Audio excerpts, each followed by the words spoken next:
censuraram o Marçal. Censuraram. Derrubaram as redes dele. Derrubaram uma, derrubaram duas. E na sexta-feira, depois desse episódio, derrubaram de novo. Ora, isso é censura. A justiça também está errada. A justiça também cometeu um crime contra o Pablo Marçal.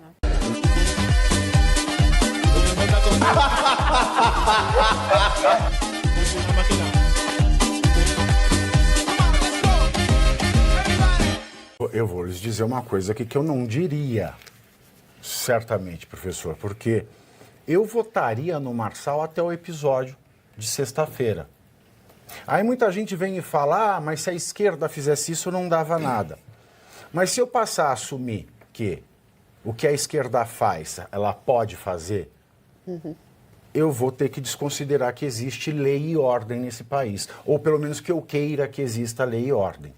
Eu não posso passar pelo argumento, porque ele rouba, eu também posso roubar. Porque a esquerda comete crimes, eu também posso cometer. Porque senão é você.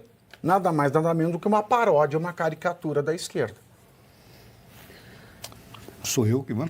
Inicialmente, meus cumprimentos a ti, Geise, Dani, ao Nogueira, a todos que nos acompanham, essa equipe maravilhosa da Oeste. Pave, alguns elementos que o Arthur trouxe, com os quais eu concordo, por mais conspiratória que possa parecer a teoria dele, mas não é. Tá? Eu vou pegar aquilo que o Pablo Marçal fez. E esse é o ponto que me interessa. Tá? O Pablo Marçal, ele foi a personagem por excelência desta eleição e das eleições de 2024. A eleição de 2024 vai ficar marcada por um indivíduo que interpretou a realidade política de um determinado local que corresponde a um país. São Paulo é maior do que a Áustria, em termos populacionais, e em termos de problema, eu acho que corresponde a um dos piores países do mundo. Tá?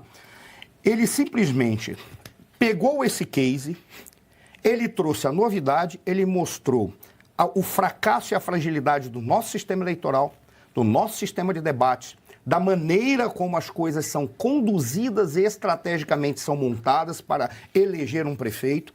Ele deixou muito claro que nós tínhamos duas hipóteses de duas frentes que na realidade ia ser apenas a permanência do que sempre foi. Alguns diriam, mas é um indivíduo do sistema e outro que não. Eu acho que é um do sistema e outro do sistema paralelo, se as pessoas forem observar de uma maneira muito fria o que nós... Ele chega do nada, cai como um raio de um céu azul, interpretou o sentimento popular, interpretou o sentimento da direita, fez o serviço sujo do Ricardo Nunes, porque imaginemos que o Pablo Marçal não estivesse aí.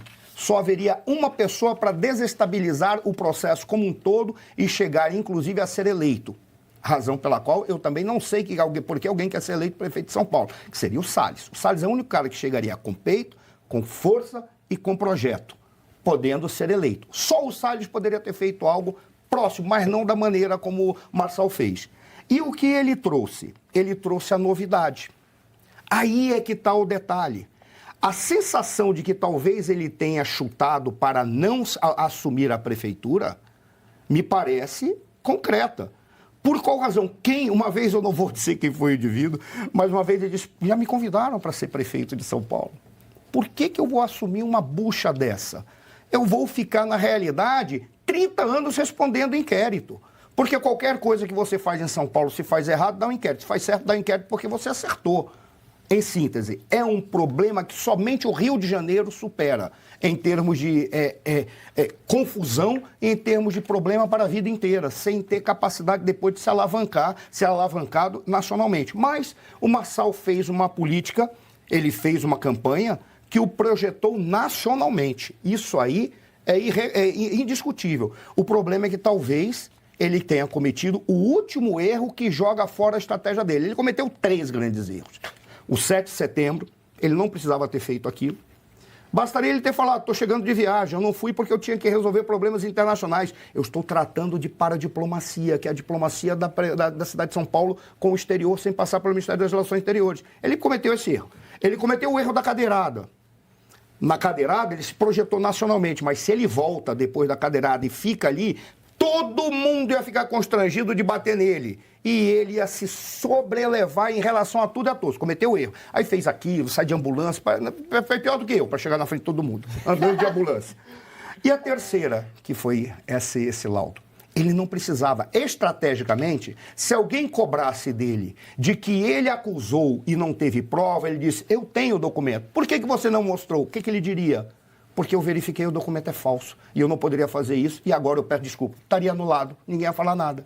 Se ele não apresenta, as pessoas chamam ele de covarde, não, porque eu estou analisando aquilo tudo que eu vi, não funcionou depois das eleições. Ou seja, foi um erro de cálculo tático aí dentro da estratégia dele. E eu não sei quem foram os assessores que cometeram a bobagem de falar, faça. Porque se os assessores falaram, não faça, e ele fez, aí ele tem problema de ser aquele que não, que faz aquilo que os outros, não faz aquilo, ele se cerca de indivíduos que não dizem aquilo que ele precisa ouvir, mas aquilo que ele quer ouvir. Se assim é, ele está cometendo o erro de todas as lideranças que sobem que nem um foguete e caem que nem um meteoro, porque não tem nada nem ninguém ao seu redor. Quando eu olho, e aí eu já encerro, quando eu olho o que o Pablo Marçal representa, ele representa a primeira coisa, um espelho em relação a toda essa porcaria que é o nosso sistema eleitoral, o sistema partidário. E ele mostrou que esse sistema é tão falho que alguém como ele, que veio é verdade, sem fundo eleitoral, sem televisão, sem nada, conseguiu chegar onde chegou. E tem um detalhe, hein? Está confirmado que o X, o banimento do X, interferiu na eleição, sim. Porque as regiões mais periféricas, onde ele perdeu, e não aonde ele foi, porque ele foi lá, mas onde ele perdeu, lá o que funciona bem funcionado. Se você não tiver a internet, você é obrigado a assistir a TV normal, que é a do Diário Oficial da União. Ô, Guilherme, todos os debates é algo que me causa muita aflição ver o Guilherme Boulos, porque ele nega fatos da vida dele com uma cara de pau que é algo não concebível por alguém que tenha um mínimo de caráter. Não invadi, nunca ocupei. Eu nunca nada disso. Talvez seja por isso que ele e o Datena, aliás, pela primeira vez também, o PSDB teve menos de 2% de votos válidos em São Paulo, né? Podemos ir ao enterro. Mas talvez por isso o Boulos não tenha vindo aqui, na Revista Oeste. Porque aqui a gente mostraria os fatos. Olha, o senhor está mentindo. Que isso não quer dizer que o Boulos... o Boulos foi vítima. Porque até um bandido é vítima. Prestem atenção. Um assassino vai para uma cadeia. E lá ele é assassinado, ele foi vítima de assassinato. O assassino foi vítima de assassinato. Um crime não justifica outro. É isso que eu quero lhes dizer. E nem a justiça, nessas eleições em São Paulo, Geisiane, ela foi correta. Porque, veja, censuraram o Marçal. Censuraram. Derrubaram as redes dele. Derrubaram uma, derrubaram duas. E na sexta-feira, depois desse episódio, derrubaram de novo. Ora, isso é censura. A justiça também está errada. A justiça também cometeu um crime contra o Pablo Marçal. Esse é um fato. Porque quando nós temos um crime desses que eu falei no começo dessa análise, o que se pode fazer em medida liminar é remover o conteúdo criminoso. E não remover o sujeito da praça pública digital. Isso é ostracismo, isso é desumano, isso é criminoso. Então, a justiça errou, e a justiça errou, e eu também faço um link, porque eu lembro muito bem das respostas que ele deu em relação ao ministro Alexandre de Moraes. Eu não tenho problema nenhum com o ministro Alexandre de Moraes, a minha preocupação agora é ser candidato a prefeito. Se eu concorrer a um cargo que eu tenha que me posicionar quanto o ministro Alexandre, nós falaremos do ministro Alexandre. Tecnicamente, correto. Mas veja que a tática do ministro Alexandre recaiu sobre a campanha dele. Ele foi censurado. Ele teve as redes bloqueadas, como tantos outros atores do campo político da direita que foram até o 7 de setembro se manifestar contra a censura do ministro Alexandre, que em todos os momentos em que lhes foi possível dizer alguma coisa, acusaram, denunciaram a censura que é aplicada no Brasil, e ele disse que naquele momento não tinha nada a ver com ele, e ele mesmo foi vítima daquilo que ele disse, que não tinha nada a ver com ele naquele momento. Muito bem lembrado, né? Quando ele esteve aqui na Oeste, o Adalberto Piotto, de maneira extremamente elegante e delicada, fez essas perguntas não só ao Pablo Marçal, mas a todos os candidatos. E a reação do Marçal naquele momento me deixou preocupada e assustada. Ele teve uma reação bastante forte, mesmo um pouco agressiva, até um pouco bélica, em relação à pergunta. E o ponto sempre foi esse. Nós temos um problema imenso no país, nós temos um problema maior no país, que é a instabilidade da nossa democracia, porque o nosso judiciário simplesmente impõe uma ditadura, né? A gente tem ali um órgão completamente corrompido que não interessa a lei, não interessa o que a Constituição faz. Esse órgão se sente extremamente poderoso, essas pessoas que ocupam esse órgão se sentem extremamente poderosos e são, de fato, porque eles atravessam todo o sistema e tomam ali medidas completamente autoritárias.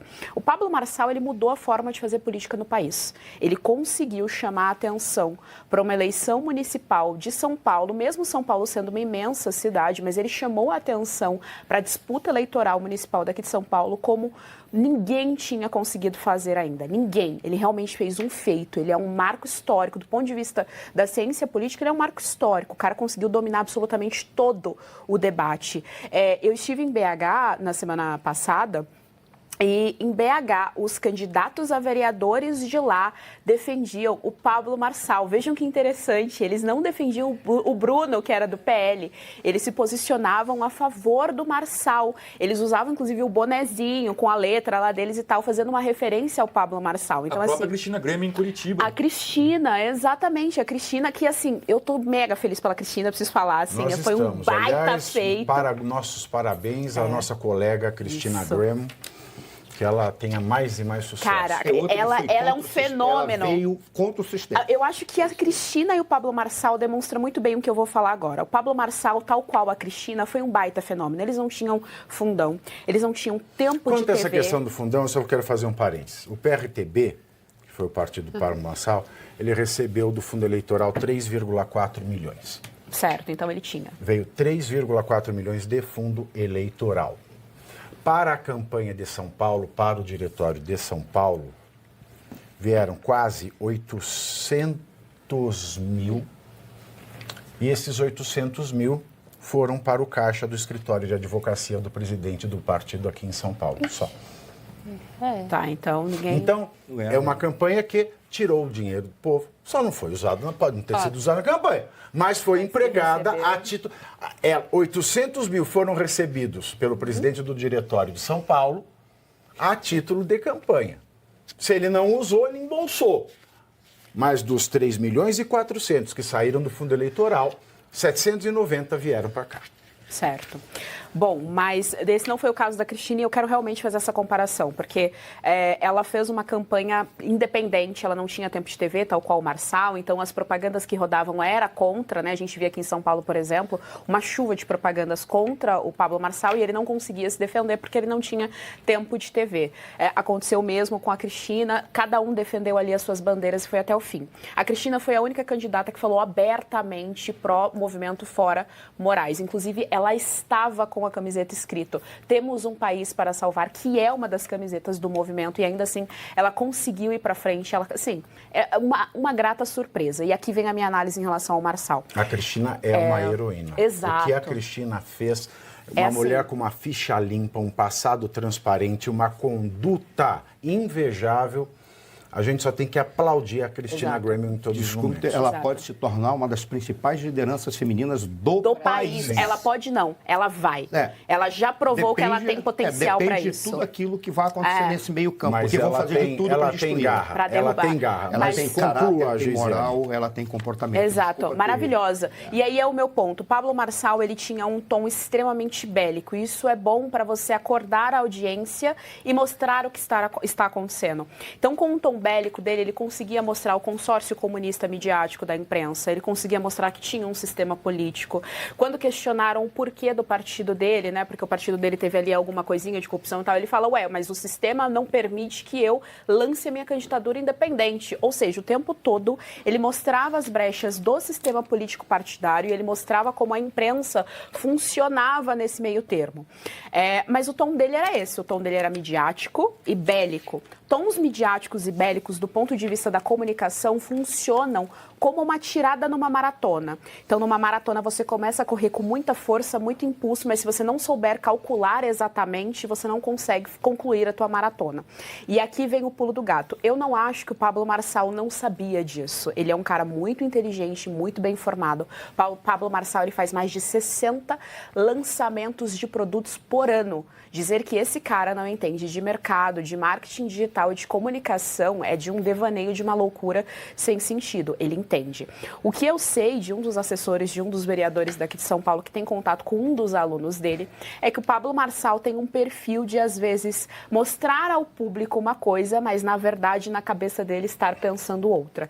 E aí eles ilustraram com aquele caso da montanha, quando ele subiu com todo mundo da montanha e tal. Ele sabia de tudo aquilo, ele calculou tudo aquilo, a prova é tanta que depois ele desce e o pessoal fica lá. E fizeram essa comparação de montanha, de que talvez ele não quisesse realmente a prefeitura de São Paulo. E ainda há boatos de que ele recebeu uma ligação no dia do debate da Globo. Essa ligação veio de Brasília, ninguém sabe o conteúdo dessa ligação, ninguém sabe o que eles conversaram.